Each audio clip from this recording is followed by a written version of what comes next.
ንጹህ ህሊና ትልቅ ሀብት ነው። ክስ ተሸክሞ የሚኖር ህሊና መከራ እና በእግዚአብሔር ፊት በደልነውን በእግዚአብሔር ፊት በድያለሁ ጌታ በማለት በሰው ፊት የበደልነውን ደግሞ ሰውየውን የበደልነውን አግኝተን በድያለሁ ይቅርታ በማለት ነው የሚስተካከለው። እኛ እንዳየሁት እኛ ስላችሁ ያው እዚህ ሀገር የምንኖር ማለት ነው ችግር አለ። ይቅርታ የመጠየቅም ይቅር የማለትም ችግር አለብን። ሌሎቹን ብታያቸው ሶሪ በቀላሉ ሶሪ ይቅርታ አዝናለሁ ማለታቸው እንደዚህ እያራጉ ይፈቱታል። በቃ ነው ይቅርታ አላስተዋልኩም ያሉ ይፈቱታል። እኛ በቃ ንጹህ ያልሆነ ህሊና ይዘን መከራ በቀላሉ መታጠብ ስንችል፣ በቀላሉ መገላገል ስንችል፣ መንጻት ስንችል በቃ ችግር እግዚአብሔር አምላክ አቅም ይስጠን። ይቅር የማለትም ይቅርታ የመጠየቅም አቅም ይስጠን። ይህንን ካደረግን የልጁ የኢየሱስ ክርስቶስ ደም ኃጢአት ሁሉ ያነጻናል።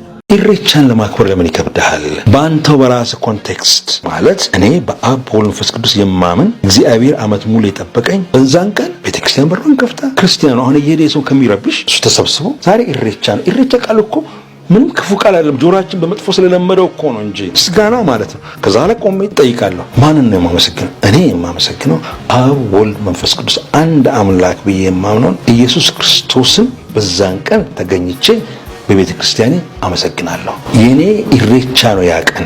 የሰው ኢሬቻ ይጀርብሽ፣ የኔ ኢሬቻ ግን አለኝ። እንደ ክርስቲያን የማመሰግንበት ቀን አለኝ። ይሄ ጉሙዙም ሊያደርገው ይችላል፣ በቤተ ክርስቲያን ጨምበላላውን ሊያደርገው ይችላል፣ ሌላውን በየቦታው። ምክንያቱም ከተፈጥሯችን ጋር የተገናኘ ነው፣ ከኑሯችን ጋር የተገናኘ ነው። ወንዝ ሞልቶ ነበር፣ ጎደለ። የተለያየ ቤተሰብ ተገናኘ፣ ጨለማው አለፈለት። እናመስገን። ለአዲስ አበባ ህዝብ ወይ ለቢሾፍቱ ህዝብ፣ ቢሾፍቶቹ እንኳን አውቋል። አሁን አዲስ አበባ አሁን አምስተኛ ጊዜው ነው መሰለኝ የሚደረገውና ብዙውን ጊዜ ምግብ ቤት ይዘጋሉ፣ ይሸሻሉ፣ ይፈራሉ። እንግዲህ በሌላ ሃይማኖት አይምሯቸው ውስጥ የገባ ብዙ ነገር አለ። ሰይጣን አምላኪዎች መጡ፣ ኋላ ቀሮች መጡ፣ ምንም የሚጸየፉ ሰዎች አሉ። ይሄንን እንዲተው በአንድ አምላክ ነው የምናመልከው፣ ወንድማማቾች ነን፣ ቤታችሁን ክፈቱ፣ ምግብ ሆቴል አዘጋጁ፣ ቢዝነስ ነው። እንደውም መንግስት የቱሪስት ቀን እንደዚህ ነው የሚለው ቀኑ ይመስለኛል። እና በእንደዚህ አይነት ለኢሬቻ የሚወጣውን ሰው በአክብሮት ተቀበሉ። የሰላም ሰዎች ናቸው። የማንንም መጥፋት አይመኙም። ልማት ነው የሚመኙት፣ እርቅ ነው የሚመኙት። አመቱን እርቅ ያድርግልን፣ ጦርነት ከሀገራችን ላይ ይቆም ነው የምንለው። ይሄንን የሚመጣውን ህዝብ እንድትንከባከቡልን አደራ እላለሁ። አሁን ኢሬቻ የኦሮሞ ይባል እንጂ ባለፈው አቻሜለ ታምሩ የሚባል ታዋቂ ታሪክ ተመራማሪ የኦሮሞ ብቻ አይደለም። እሱ የተናገረው በፖለቲካ እንድምታው ነው። እኔ በፖለቲካው ሳይሆን ከታሪክ እንድምታው አንፃር ላውራልህና የኦሮሞ ሳይሆን የሸዋ አማራ ነው ኢሬቻ። ኦሮሞ ቀምቶት ነው ያለው። ኦሮሞም አልቀማው። እውነት እሱ እንዳለውም አሁን እያልከን ያለን ኢሬቻ የአማራ ባህል ነው ወይ የአማራም ነው እኮ ብሎ የሚከራከረው። ስለዚህ የአማራም ነው። አማራ ብቻም አይደለም። ያኔ ኩሽ ልጆች የሆኑ ኢሬቻ ማለት እኮ የምስጋና በዓል ማለት ነው። የመከር በዓል በእስራኤላውያን 8 በዓላት አሉ። ከ8 በዓላት ውስጥ አንዱ የመከር በዓል ነው። የመከር መክተቻ በዓል ማለት የምስጋና ነው። መከር በሚሰበሰብበት ወቅት ላይ የመከሩ መጀመሪያ ከመቅመሳቸው በፊት ለእግዚአብሔር የምስጋና የበኩራት መከር የበኩራት የምስጋና ያመጣሉ። ለእግዚአብሔር መስዋዕት ያመጣሉ። ከዛ ይበላል፣ ይጠጣል፣ ያመሰግናሉ። ልክ እንደዛው የኢሬቻ በዓልም የመከር መክተቻ በዓል አይነት ምስጋና ሰዓት ነው፣ የምስጋና ጊዜ ነው። በዚህ አሁን ኢሬቻ በሚከበርበት አካባቢ በጥንት ኢትዮጵያ አዝመራዎች ሁሉ የሚደርሱበት ነው። እሸት እህሎች የሚደርሱበት፣ በቆሎ የሚደርስበት በታሪክ መጽሐፉ ላይ በሚያደርገው ቃለ መጠይቅም አንበብ አድርጌ ያለው ሆራ አርሰዲ ላይ የአማራ ማህበረሰብ የምስጋና ፕሮግራም በሃይማኖታዊ በኦርቶዶክስ ሃይማኖታዊ ስርዓት ያደርግ የነበረበት ቦታና ታሪክ ነው። አሁን እንዳልከው ከኦሮሞ ማህበረሰብ ተወስዶበት ነው አይነት እንድምታ ያ ፖለቲካ ነገር ኦርቶዶክስ አሁን ነው የመጣው። አሁን ይሄ ታሪክ የነበረው ከዛም በፊት የነበረ ስርዓታቸው ነው። በኩሾች ስርዓት ውስጥ በኩሾች አምልኮ ስርዓት ውስጥ ለእግዚአብሔር ልክ እስራኤላውያን ራሱ እኮ ከኛ ነው የወሰዱት እያልኩ እኮ ነው። የመከር መክተቻ በዓል ምስጋና እና አብርሃም እና ይስሐቅ የወሰዱት እና ሙሴ የወሰዱት ከኛ ነው። ጥንትም የተላኩት ወደኛ ነው። አብርሃም ራሱ የተላከው እኮ ወደኛ ነው፣ ወደነ መልከጼዴቅ ነው። እኔ ወደማሳይ ህዝብ ሲለው ለአብርሃም ወደ ሰሜን አውሮፓ አይደለም የላከው፣ ወደ ኢትዮጵያ ወደ ጥንት ኢትዮጵያ ነው። ኢትዮጵያ ግዛት እንግዲህ ያሁኗን አታስብ፣ ያኔ ሱዳንም ጭምር ግብፅን እንኳን ጨምሮ የኛን እንደነበረ ታሪክ ያወሳል። 25ኛው የግብፅ ንጉስ የግብፅ ዳይነስቲ በትክክል እነሱም ይናገራሉ። ኢትዮጵያዊ ነበረ እና ፒያንኪ የገዛበት ጊዜ ፒያንኪ ኢትዮጵያዊ ነበር። እንደገና መጽሐፍ ቅዱስ ላይ የተጠቀሰው አንድ ንጉስ አለ፣ እሱም ራሱ ኢትዮጵያዊ ንጉስ ነበረ እና ተርሃቅ ነው የሚባለው። ተርሃቅና ፒያንኪ ኢትዮጵያውያን ነበሩ። የኢትዮጵያው ንጉስ ተርሃቅ ይላል መጽሐፍ ቅዱስ ላይ ራሱ ማለት ነው፣ እያንዳንዱ ሰው እጅ የሚገኝ። ስለዚህ ኢትዮጵያ እስከዛ ትገዛ ነበረ። ተርሃቅና ፒያንኪ ደግሞ ግብፅን ጭምር ይገዙ ነበረ እስከ መጨረስ፣ እስከ ባህሩ ጥግ ድረስ፣ እስከ ሜዲትራኒያን ባህር ድረስ፣ በዚህ በኩል እስከ ህንድ ባህር ድረስ ይመሩ ነበር። የኢትዮጵያ የቀድሞ ግዛት እንደዛ ነው። ተሻገሮም ራሱ የመን ውስጥም እስከዛ ሁሉ ይገዙ እንደነበረ ጥንት ታሪክ ያወሳል። አሁን እንግዲህ በፖለቲካ ብዛት የሰው ልጅ እየበዛ ሲሄድ፣ እየተጋጨ ሲሄድ፣ እየተጣላ ሲሄድ፣ እየተቆራረጠ ቋንቋውም ደግሞ እየተራራቀ ቋንቋውም እየሰፋ እየተቀያየረ ነው ሄደው። ለምሳሌ የኦሮሞ ቋንቋ ራሱ ወለጋ የሚነገርና ቦረና የሚነገር አንድ አይደለም። አሁን ነው ትንሽ ወደ መሀል እየመጣ ያለው እንጂ ወሎ ውስጥ የሚነገረውን ኦሮምኛ እኔ አሁን ድሮ በሰፈራ ጊዜኛ አካባቢ መጥተው ኦሮምኛ ነው የሚያወሩት፣ አንዳንድ ቃል እንጂ መስማት አንችልም። በጊዜ ብዛት ተጠራርቋል ቋንቋው ራሱ ማለት ነው። ልክ እንደዚሁ ሌሎችም ቋንቋዎች እንትን እያሉ ቋንቋ ላይ ይመጣሉ። ከመስመራችን እንዳናውጣ ኢሬቻ በዓል ወቅታዊ ጉዳይ ላይ ነው። ጥንታዊ በዓል ነው፣ የመከር በዓል ነው እያልከን ነው። ከአማራ ማህበረሰብም ያከብረው የነበረ ያው በጊዜ ብዛት በታሪክ ኦሮሞ ማከበረው የሚለውን ነገር እየተወያየን ከሆነ አንድ ላይ ያከብሩ ነበር። እሱ ብቻ ሳይሆን አሁን አፍሪካ ውስጥ የባንቱ ጎሳዎች አሉ። ባንቱ ራሱ ያከብራል። ይሄ የገዳም ስርዓት አለው። ኢሬቻም አንድ ላይ ያከብሩ ነበር። ሌሎች ሃይማኖቶች ከኋላ እየገቡ ሲሄዱ እየተረሳ የሄደ ነው። ይሄ መከር በመጽሐፍ ቅዱስ አድርጎ ሲመጣ ደግሞ የመከር መክተቻው በዓል ኢሬቻ እንግዲህ ሁለት ጊዜ ነው። ቀደም እንዳልኩት የዚህ የመልካ ኢሬቻ የሚባል አለ። መልካ ማለት ወንዝ ማለት ነው። አሁን ዶክተር ቶሎሳ ተምረዋል አይደለም? በሌላ ነው ዶክተሬታቸው። ይሄንን አጥንቶ ነው ማውራት። ዝም ብሎ ቤተሰባቸው ውስጥ ይሄ ቤተሰብ ጣጣ ስላለባቸው እሳቸው የቤተሰባቸውን ጣጣ የኦሮሞ ሕዝብ ሁሉ ባህል ማድረግ የለባቸውም። ይሄ ሁሉ ኦሮሞ እንደሳቸው እንደ እናታቸው ሁሉ መጋንንት አያጓራበትም። ሁሉ መጋንንት ጥቁር አምጣ ነጭ አምጣ እንትና አምጣ ተብሎ የተባለ ኦሮሞ የለም። ለምንድን ነው ሊያገናኙት የፈለጉት? ጌታ እኔ የሚመስለኝ እነዚህ ሰዎች የተላኩ ነው የሚመስለኝ። ተልኮ ፖለቲካ ከጀርባው የፖለቲካ እንድምታ ነው። ለምን በለኝ በጣም ብያለሁ። ለምን በለኝ ዶክተር በቀለ ለኦሮሞ ህዝብ መታደግ ቢፈልግ አድሬስ ማድረግ ቢፈልግ አብዛኛው የኦሮሞ ወጣት አሁን ያለው ኢሬቻ የሚሄደው አማርኛ መጽሐፍ ማንበብ አይችልም። ለ30 ዓመት በቁቤና በእንግሊዝኛ በምን እየተማረ የመጣ ነው። እውነት ማህበረሰቡን አድሬስ ማድረግ ቢፈልግ በአማርኛ መጽሐፍ አይጽፍም። እሱ የጻፈው መጽሐፍ በአማርኛ ነው እንጂ በቁቤ አይደለም። በቁቤ ጽፎ እሺ፣ አሁን በቁቤ ጽፈ ለአማራ ህዝብ ደብትበትና አማራ ህዝብ ያነባል። ስለዚህ ኦሮሞን አይደለም አድሬስ ማድረግ የፈለገው። የሆነ አካል ከጀርባው መጽሐፉን አሳትሞ እነዚህ ሰዎች ሂዱ ተናገሩ። የፖለቲካ ትኩሳት አለ ዳይላ አሁን ከጀርባው። በኢትዮጵያ ወንጌላውያን ቤተክርስቲያን ውስጥ የተከበሩ ትልቅ የሃይማኖት ሰው ብዙ ሰው የሚሰማቸው ናቸውና እንደው ተልኳል ማለት አይከብድም? ዶክተር ቶሎሳን የሚሰሙት ለምሳሌ አሁን እሳቸው በሚኖሩበት ሀገር እሳቸው ያለበት የአትላንታ ቸርች አብዛኛው የኦሮሞ ማህበረሰብ የለም፣ ጥቂት ነው እዛ ውስጥ። አብዛኛው ሌላ ማህበረሰብ ነው። እነሱን ላለማስቀየም ነው ከድሮ ጀምሮ ዶክተር ቶሎሳ የሚያደርጉት። አረ ዶክተር ቶሎሳ እኮ ለኢትዮጵያ ክርስትና ብዙ ዋጋ የከፈሉ። ምን ከፈሉ? ብዙ ሰው የሚወዳቸው። ምን ይውደዳቸው ይወደዱ፣ እኔም አልጠላቸውም። ግን ምን ከፈሉ? እዚህ እኮ ስንት ዋጋ የከፈሉ። ከዚህ በፊት ኢንተርቪው አድርጋቸዋለሁ። ሰሞኑን እንዳው ምን አሉ? እርሶ መጥቶ የጠየቃለ ወይ እስካሁን አሉ። ከዚህ በፊት ጠይቀናቸዋል፣ በሌላ ጉዳይ ማለት ነው። በዚህ በኢሬቻው ኬስ ሳይሆን ኢሬቻ ሚዲያ ላይ ስለተናገሩ ሚዲያ ላይ ነው መልስ የምንሰጣቸው።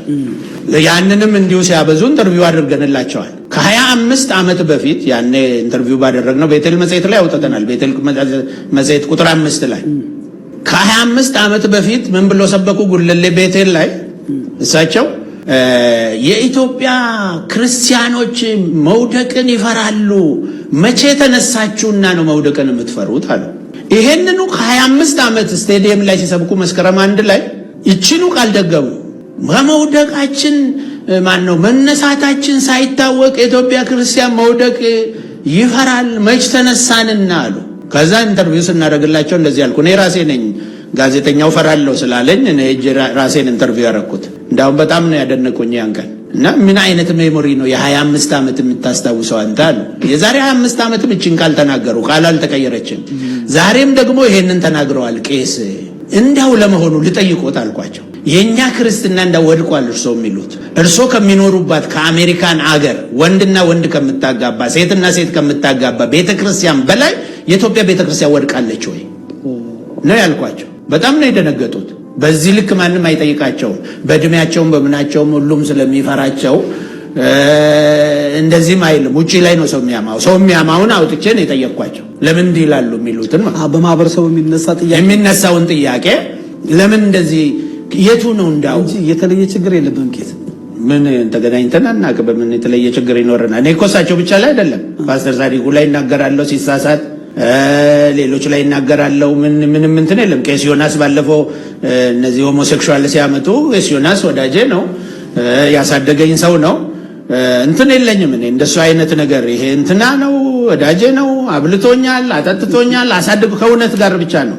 አንተንም ቢሆን በእውነት ብቻ ከተገናኘን ነው። መስመር እንደዚህ ገንጠል ብለህ ከሄድክ ሌላ ሰው ነኝ ማለት ነው። እኔ መስመሬን አልለቅም። ያቺን ይዤ የመጣኋት መስመር ነው የምጠበቀው። ቄስ ይሄ ጉዳይ ዋጋ አያስከፍልም? እያስከፈልም ነው። ለመክፈል ነው የመጣ ነው። ክርስትናን ስትቀበል እኮ እነ ጴጥሮስ በመጋዝ ተሰነጠቁ አይደል? ኢየሱስ ወደ ላይ ተደርጎ ሲሰቀል ቄሳውን ይረዱሃል። ጴጥሮስ ወደ ታች ተዘቅዝቆ ነው።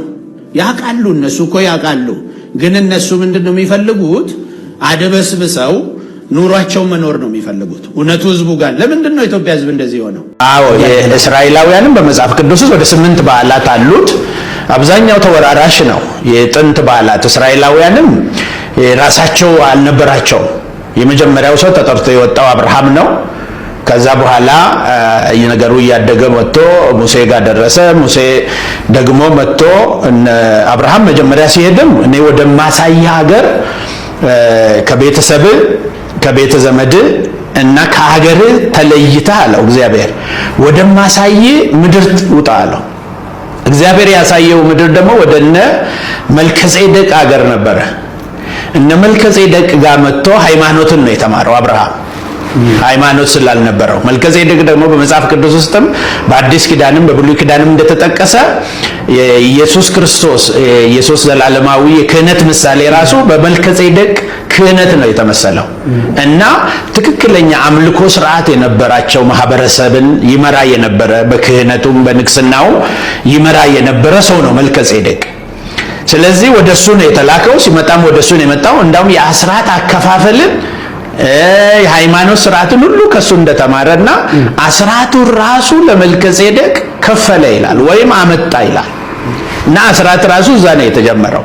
አብርሃም ምንድነው ሃይማኖት ሊማር ነው ወደዛ እግዚአብሔር ይላከው ማለት ነው። እኔ ከዘሮች ከዘመዶች ከቤተሰብ ከሀገር ተለይተ ወደማሳይ ምድር ውጣ ሲለው ወደነ መልከጼዴቅ ምድር ነበር የተላከው። ከዛ ነው ሃይማኖትን የተማረው። እግዚአብሔር ቢጠራው ከእግዚአብሔር የምትማረው ነገር አለ። ከቀደሙ አባቶች ደግሞ የምትማረው ስለነበረ ከመልከጼዴቅ ተምሮ አብርሃም ተመለሰ። ያንን እያመለከ ቆየ። ይስሐቅን ወለደ። ይስሐቅ ደግሞ ያዕቆብና ኤሳው ወለደ። ያለ የሰው ዘር እየቀጠለ መጣ ማለት ነው። በዛ መሰረት ነው እስራኤላውያን የተባሉት። በያዕቆብ ላይ ነው ስምህ ከዛሬ ጀምሮ ያዕቆብ ሳይሆን እስራኤል ይባል።